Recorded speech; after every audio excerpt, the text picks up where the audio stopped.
이 말씀 사도행전 3장이요.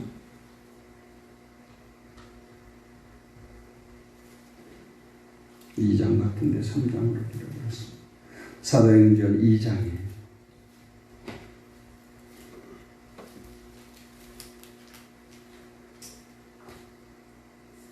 잘 아는 말씀인데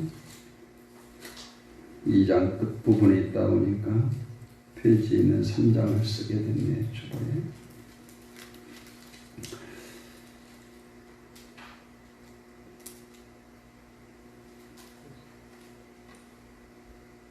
사도행전 2장 42절부터 마지막 47절 말씀까지 길지 않으니까 한 목소리로 같이 읽겠습니다.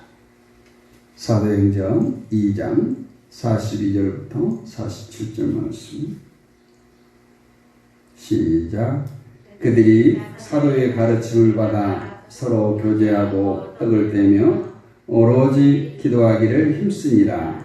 사람마다 두려워하는데 사도들로 말미암아 기사와 표적이 많이 나타나니 믿는 사람이 다 함께 있어 모든 물건을 서로 통용하고 또 재산과 소유를 팔아 각 사람의 필요를 따라 나눠주며 날마다 마음을 같이하여 성전에 모이기를 힘쓰고 집에서 떡을 떼며 기쁨과 순전한 마음으로 음식을 먹고 하나님을 찬미하며 또 온 백성의 칭송을 받으니 주께서 구원받는 사람을 날마다 더하게 하십니다. 아멘. 할렐루야. 하나님이 기뻐하시는 교회, 하나님이 기뻐하시는 성도 되시기를 원합니다.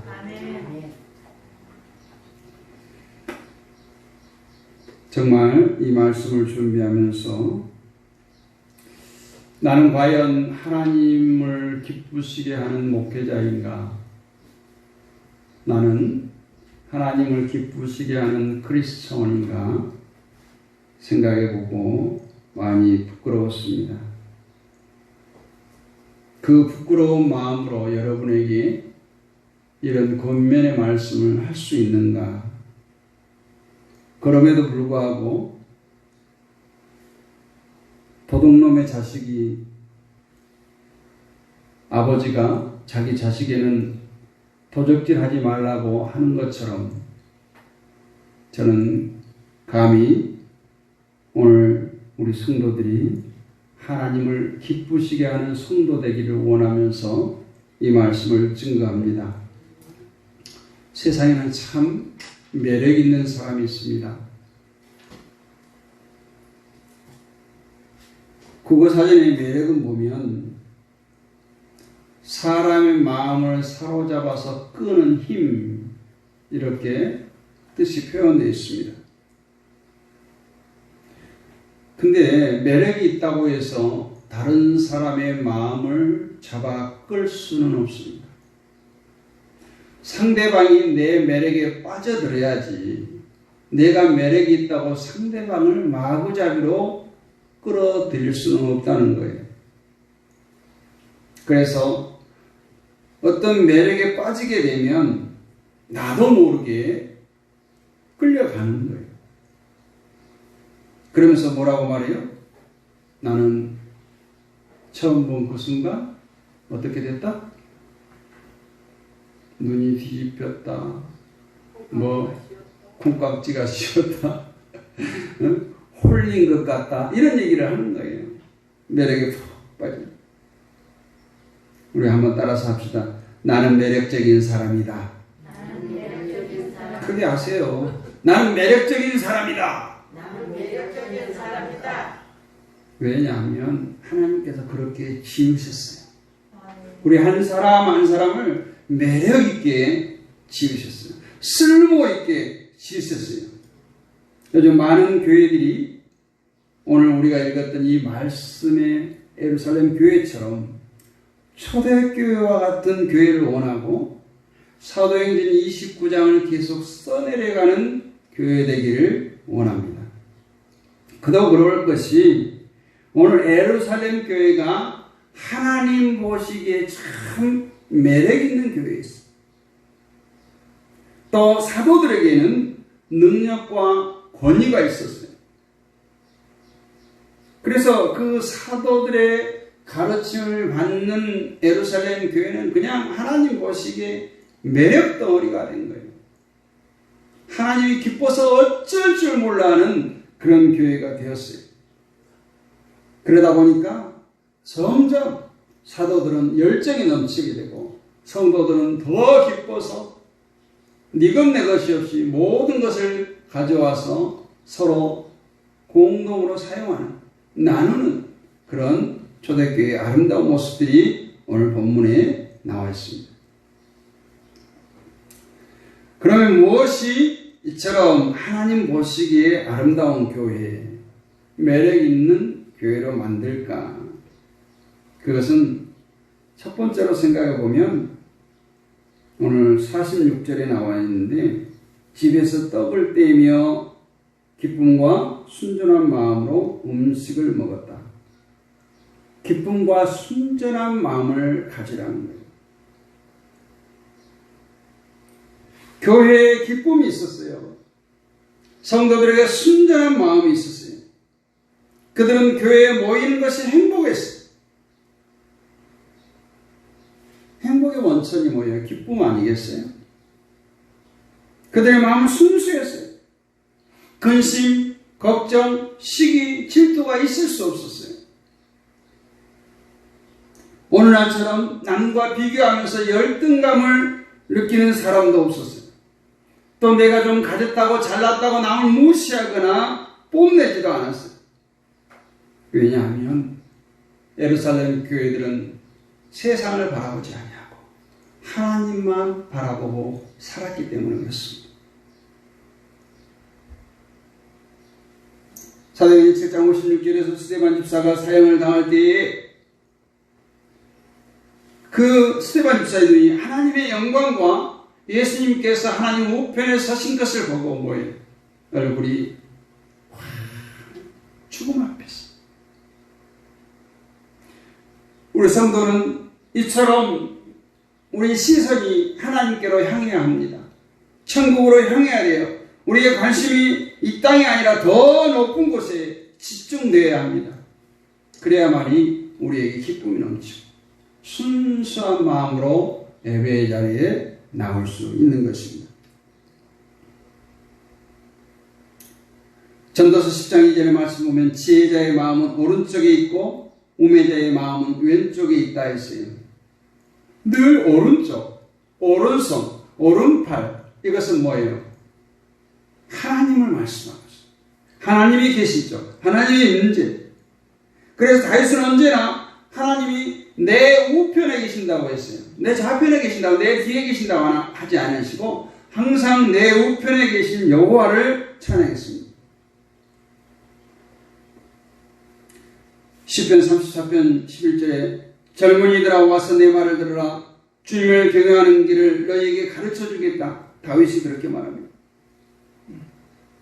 늘 오른편에 계신 나와 함께 하시는 그 하나님을 다윗은 내 우편에 계신 하나님이라고 찬양했습니다. 예루살렘 교회의 매력은 뭐냐? 믿는 사람들이 다 함께 있어 모든 물건을 서로 통용했다. 44절에. 그러니까 자기가 가진 모든 것, 먹을 것, 입을 것, 나눌 것 다 교회로 가져와서 그냥 필요에 따라서 자기가 가져가는 거예요. 이것도 내 것도 없는 거예요. 이것이 바로 예루살렘 교회가 하나님 보시기에 매력 덩어리로 보였던 거예요. 이것은 다른 말로 하면 뭐냐? 이건 내 것이었다. 하나 되는 모습. 하나 되는 모습. 우리가 고린도 교회에는 하나님께서 책망할 때 뭐라고 하죠? 너희들이 은사는 받았지만 너희들이 하나 되지 못했다. 응? 뭐 바울파니 아볼로파니 해가지고 교회에 분쟁이 심했기 때문에 책망을 받았어요. 고린도전서 1장 10절에 너희에게 대한 말이 내게 들리니 곧 너희 가운데 분쟁이 있다는 것이라. 너희가 각각 이르되 나는 바울에게, 나는 아볼로에게, 나는 게바에게, 나는 그리스도에게 속한 자라 하는 것이라. 분쟁은 하나님께서 원하는 하나님의 뜻이 아니에요. 어찌하든지 교회는 하나 되게. 교회가 분쟁하면 어떻게 됩니까? 누군가는 떠납니다. 또 세상으로부터 비난을 받습니다. 그래서 하나님의 마음을 시원케 하는, 하나님의 마음을 기쁘게 하는 그런 매력적인 교회는 사람과 사람을 결속하게 하는, 묶어주는 끈이 있어요. 그것이 뭐예요? 사랑이에요. 그것이 뭐예요? 성령이에요. 그 둘 중에 하나예요. 사랑이 있든지, 사랑이 없으면 성령으로 충만하든지. 그래서 이 하나 되게 하는 끈, 사랑의 교제와 성령의 충만함, 이것이 바로 하나 되게 하는 놀라운 능력이 있는데, 이것이 오늘 예루살렘 교회가 가진 능력이요, 힘이요, 칭찬받을 일이었습니다. 사도들의 가르침은 생명의 샘물이었고, 성도들은 그 안에서 영적으로 교제함으로써 배를 짤 때 시줄과 날줄이 엉켜서 튼튼한 배가 되는 것처럼 예루살렘 교회는 비단같이 잘 짜여졌다는 거예요.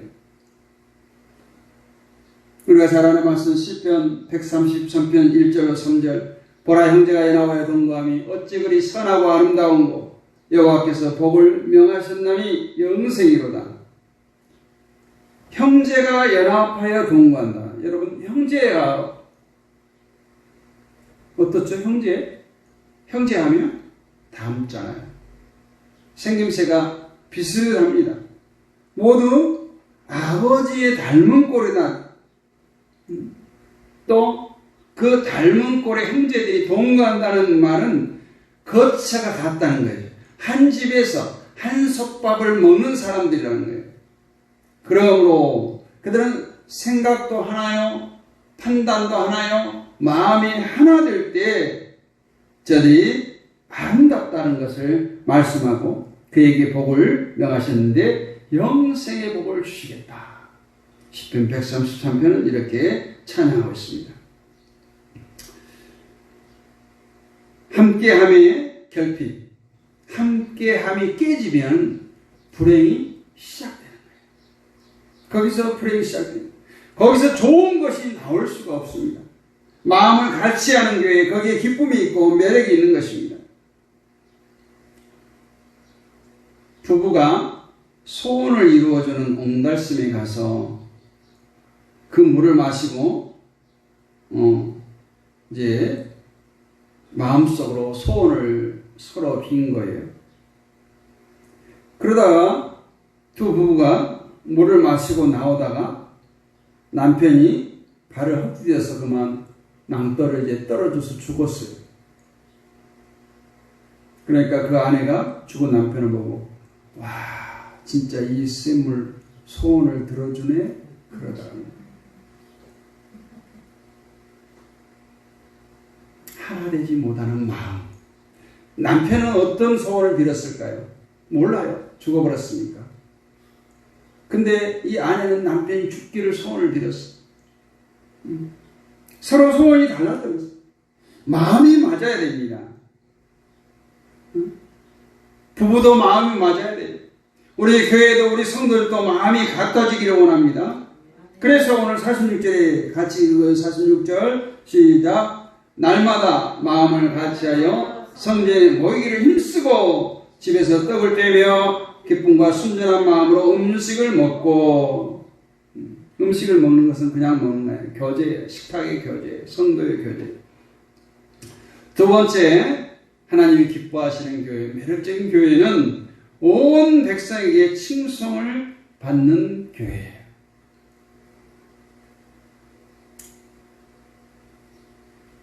오늘 27절 온 백성에게 칭송을 받으니, 교회가 매력이 있어서 칭찬을 받습니다. 비난받는 교회, 비난받는 성도는 그 개인, 그 교회가 아니에요. 하나님이 욕을 먹는 거예요. 하나님의 영광을 깨뜨리는 거예요. 비난은 어디서 나옵니까? 덕이 부족하기 때문에 비난을 받습니다. 여러분, 새 잎이 돋아나려면 묵은 잎이 떨어져야 되죠. 새 살이 돋아나려면 딱쟁이가 떨어져 나가야 돼요. 칭찬은 아무나 받는 거 아닙니다. 하나님의 말씀을 듣고 순종하고 하나님의 사람으로 만들어져 가야 돼요. 그러기 위해서는 딱쟁이가 떨어져 나가고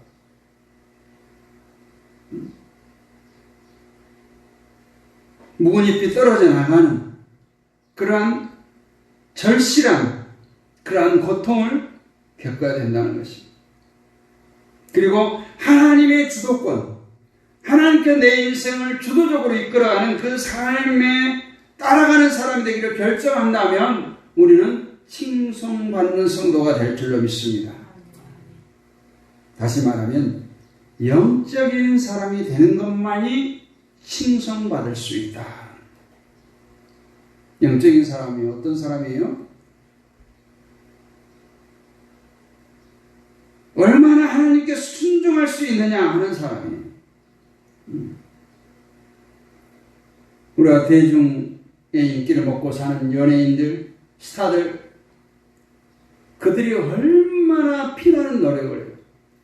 데뷔하기 전부터 얼마나 많은 수년간의 연습생 생활을 거치면서 노력 끝에 데뷔를 하면, 대중 앞에 나오면, 대중 앞에 나오면 다 스타가 됩니까? 다 성공합니까? 아니잖아요. 피나는 노력을 합니다.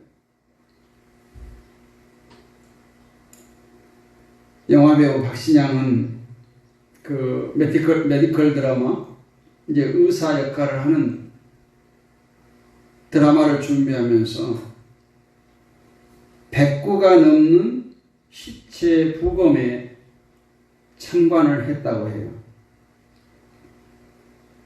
여러분, 시체가 방금 죽자마자 부검을 합니까? 어떤 거는 수일 지난 후에도 부검을 하고, 거기에 온갖 악취, 지독한 냄새가, 그 현장을 지켜보면 먹지도 자지도 못했다고 합니다. 그 드라마에서 의사 역할을 하는 것, 충분히 시청자들을 속일 수 있고 가식적인 연기를 할 수 있지만 더 진실된 리얼한 연기를 하기 위해서 시체 100구의 부검을 참관하고 그 드라마를 찍었다는 거예요. 이처럼 칭찬은 묵묵히 자기의 혼을 불태우는 열정을 가진 자에게 주어지는 선물입니다. 자기에게 관심을 갖게 하고 대중들이 좋아하게 하기 위해서 자기와 싸우는 거예요. 사람은 어린아이나 어린이나 할 것 없이 누구나 다른 사람에게 인정받고 싶어 합니다. 존경받고 싶어 합니다. 근데 그 열망은 있지만 옳은 방법으로 인정받고 존경받는 사람은 흔치 않습니다. 엊그제 인정받았던 사람, 엊그제 존경받았던 사람이 그 존경받기까지 올라가는 그 과정 가운데서 부정과 부패, 악한 일을 행했던 것이 탄로나서 하루아침에 모래성처럼 그 영광과 존귀가 사라지는 것을 우리는 많이 봅니다. 벽치라는 말이 있습니다. 벽이란 미친 듯이 몰두하여서 다른 것을 돌아보지 않는 몰입 상태를 가르치는 글자예요. 이 벽이 아니에요. 또 여기서 치라고 하는 글자는 어리석을 정도로 지나쳐서 바보로 보이는 상태라는 거예요. 그래서 이 조선 후기 실학자였던 박제가가 이런 벽치라는 말을 통해서 벽이 없는 인간은 쓸모없는 인간이다 했습니다. 다시 말해서 벽이 있는 자만이 독창적인 정신을 갖춘 전문가가 될 수 있다는 거예요. 어떤 사람들은 자기가 가진 재능을 다 발휘하지 못하고 이 세상을 끝내버리는 사람들이 많습니다. 여러분, 교회도 우리 성도도 세상에서 칭찬을 받아야 마땅합니다. 교회가 사회에 대한 문화적 영향을 발휘하지 않으면 칭찬받을 수가 없습니다. 옛날에 교회는 많은 칭찬을 받았어요. 우리가 서구 문명이 기독교를 통해서 들어다 보니까 교회가 모든 사회의 문화를 선도해 나갔어요. 근데 지금은 그렇지 못합니다. 교회는 완전히 뒤쳐져 있어요. 세상에 스피디한 이 문화가 오히려 이 사회를 이끌어가고 있습니다. 성경은 칭찬받기 위해서 차별성과 매력을 진예함을 이렇게 말씀합니다. 빌립보서 4장 8절에서 끝으로 형제들아 무엇에든지 참되며 무엇에든지 경건하며 무엇에든지 오르며 무엇에든지 사랑받을 만하며 무엇에든지 칭찬받을 만하라. 세상과 같아서는 안 된다는 거예요. 귀하고 옳고 청결하고 사랑할 만하고 칭찬받을 만한 것을 가리는 기준이 참된 것이 가장 중요한 조건입니다. 참되지 않고는 칭찬받을 수 없다는 것이. 그래서 항상 성경은 우리에게 신성한 성품을 지닐 것을 말씀하고 있죠. 옳아야 하고 참되어야 하고. 참되다는 것은 뭐예요? 됨됨이가 정직하고 거짓이 없고 성스럽다는 거예요. 그러므로 너희가 더욱 힘써 너희의 믿음의 덕의 지식을, 지식의 절제의 인내를, 인내의 경건을, 경건의 형제의 우애를, 형제의 우애의 사랑을 더하라. 베드로후서 1장 5절 7절 말씀에서 그렇게 말씀합니다. 이 말씀 우리가 유의해야 돼요. 너희가 더욱 힘쓰라는 거예요. 믿음만 있어서는 안 되고 믿음의 덕의 지식을, 지식의 절제의 인내를, 인내의 경건을, 경건의 형제의 우애를, 형제의 우애의 사랑을 더하라는 거예요. 믿음의 덕이 더해지지 않으면 칭찬받을 수 없다라고 사도 바울은 빌립보 교회 성도들에게 말하고 있는 겁니다.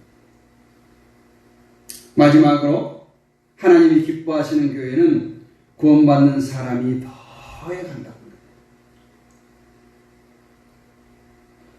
요즘 말로 하면 부흥하는 교회를 하나님께서 기뻐하신다. 47절 주께서 구원받는 사람을 더하게 하시니라. 이 교회는 바로 살아 역사하는 교회, 생명이 있는 교회라는 거예요. 계속해서 성장하는 교회라는 거예요. 이러한 교회의 부흥이 어디서 올까? 어디서 온다고요? 하나님을 찬미하고 또 온 백성의 칭송을 받으니. 이 말씀이 바로 교회의 매력을 말하고 있어요. 하나님을 찬미하고 하나님의 칭송을 받았어요.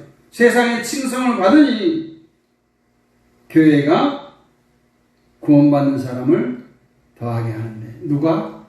주께서 더하게 하십니다. 우리가 할 것만 하면 되는 거예요. 교회의 부흥은 하나님께서 하시기로 하셨습니다. 이스라엘의 찬송 중에 계시는 주여 주는 거룩하시니이다. 하나님은 찬송이 있는 곳에 임재하신다는 말씀이에요. 하나님은 모이는 것을 기뻐하십니다. 두세 사람이 내 이름으로 모인 곳에 나도 그들 중에 있느니라. 마태복음 18장 20절에 그렇게 말씀하고 있습니다. 그러므로 초대교회는 마음을 같이 날마다 모이기를 힘썼다. 이 말은 무슨 말이에요? 날마다 부흥회를 했다는 거예요. 주일날만 모였다는 거 아니에요. 날마다 모이기를 힘쓰고 기쁨과 순전한 마음으로 음식을 먹고 같은 동기와 같은 목적을 가지고 서로 뜻을 모아서 일심동체가 되었어요.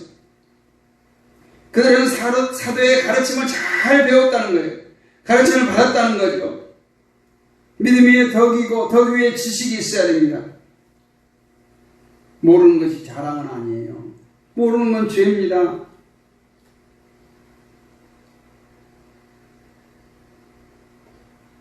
모르면 무지한 말로 이치를 가리게 됩니다. 그냥 시간대로 상황을 판단한단 말이에요. 또 마음이 험악한 것들로 가득 차게 됩니다. 총명이 어두워지고 무지함과 마음이 굳어짐으로써 결국은 영원한 생명에서 떠나게 된다라고 에베소서 4장 18절을 말씀합니다. 오늘 초대교회 성도들은 서로 교제했습니다. 모이기를 힘썼습니다. 또 기도하기를 힘썼습니다. 그랬더니 사도를 통해서 기사와 표적이 많이 나타났습니다. 안진뱅이가 일어나고 소경이 눈을 뜨고 귀신이 떠나갔습니다. 관원과 장로들이 예수 이름으로 말하지도 말고 가르치지도 말라 했을 때 베드로와 요한은 하나님 앞에서 말하는 것이 하나님의 말씀을 듣는 것보다 너희 말을 듣는 것이 옳은가 판단하라고 하면서 더 담대하게 가르쳤어요. 복음을 전하지 못하게 방해하고 핍박을 가해왔지만 초대교회는 더 강성하게 부흥되어 갔습니다. 성령이 임하고 권능을 받아 성령이 말하게 한 것이 교회는 증거하는 공동체예요. 교회가 해야 할 일은 바로 예수 그리스도를 증거하는 것이에요. 교회가 뭐예요? 교회 벽에다 예수 그리스도를 증거한다고 글을 써붙이는 거예요? 아니에요. 교회는 에클레시아, 바로 여러분이 교회예요. 여러분을 통해서 예수 그리스도가 증거해야 될 줄로 믿습니다. 교회는 바로 열매를 맺어야 돼요. 예루살렘 교회는 열매를 맺고 번성해 갔습니다.